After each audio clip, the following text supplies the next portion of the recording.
அண்மை செய்திகளை பார்த்து வருகிறோம். பிரபல இயக்குனர் பாக்யராஜ் மாரடைப்பு காரணமாக காலமானார். அவருக்கு வயது 73. பிரபல இயக்குனர் பாக்யராஜ் மாரடைப்பு காரணமாக காலமானார்.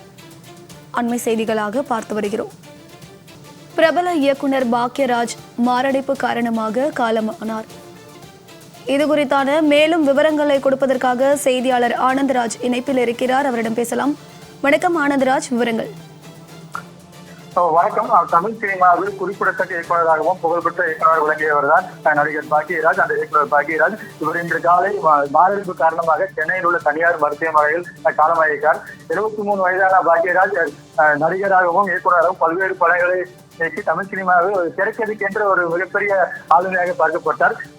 திரைக்கதை மன்னன் என்று பெயர் எடுத்த இவர் பல்வேறு திரைப்படங்கள் மூலம் தமிழ் சினிமாவில் குறிப்பிடத்தக்க இயக்குநராகவும் பிரபலமாக இயக்குநராகவும் இருக்கிறார். இந்த நிலையில் இன்று காலை சென்னையில் உள்ள தனியார் மருத்துவமனையில் மாரடைப்பு காரணமாக இன்று காலை காரணமாகிறார். கடந்த ஜூன் 10ஆம் தேதி தான் இவரது குருநாதரான பாரதி ராஜா காலமாயிருந்தார். இந்த நிலையில் தற்பொழுது பாக்யராஜின் இழப்பும் தமிழ் சினிமாவுக்கு மிகப்பெரிய இழப்பாக பார்க்கப்படுகிறது.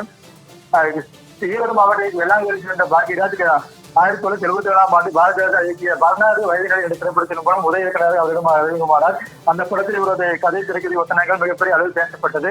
அதனைத் தொடர்ந்து பாரதி ராஜாவுடன் பல்வேறு படங்களை இவர் தொடர்ந்து பணியாற்றி பல வெற்றி படங்களுக்கு உதவி இயக்குநராக பணியாற்றியிருந்தார். அதனைத் தொடர்ந்து அவர் முதல் படம் சூரலாட்சி திரைகள் வெளியானது. அதனைத் தொடர்ந்து பல்வேறு திரைப்படங்கள் மூலம் திரைக்கதை என்றாலே பாக்யராஜ் என்று சொல்லும் அளவிற்கு பல்வேறு திரைப்படங்களும் வெற்றி பெற இயக்கியிருந்தார். இந்த நிலையில் இன்று காலை சென்னையில் உள்ள தனியார் மருத்துவமனையில் மாரடைப்பு காரணமாக பாக்யராஜ் 71 வயது காலமாக இருக்கிறார். இது மிகப்பெரிய தமிழ் சினிமாவுக்கு மிகப்பெரிய இழப்பாக பார்க்கப்படுகிறது.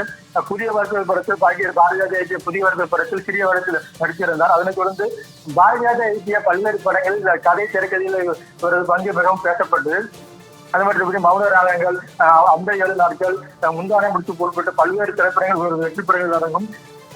திரைக்கதை என்றாலே பாக்யராஜா என்று சொல்லும் அளவிற்கு தமிழ் சினிமாவில் மிகப்பெரிய முத்திரையும் ஆளுமையும் படைத்தவர் தான் பாக்யராஜ். இந்த நிலையில் இவரது இழப்பு என்பது தமிழ் சினிமாவுக்கு மட்டும் சினிமா ரசிகர்களுக்கு மிகப்பெரிய இழப்பாக பார்க்கப்படுகிறது. தனது 73ஆவது வயது இன்று காலை சென்னை தனியார் மருத்துவமனையில் பாக்யராஜ் அவர்கள் காலமான ஒரு செய்தி மிகப்பெரிய இந்த காலையிலேயே அதிர்ச்சி தரும் செய்தியாக பார்க்கப்படுகிறது. மௌன கீதங்கள், இன்று போய் நாளை வா, அந்த 7 நாட்கள், முந்தானை முடிச்சு, இந்த ராசிக்குட்டி என பல்வேறு திரைப்படங்கள் ஒரு திரைக்கதையின் மாயாஜலத்திற்கு எடுத்துக்காட்டாக பார்க்கப்படுகிறது.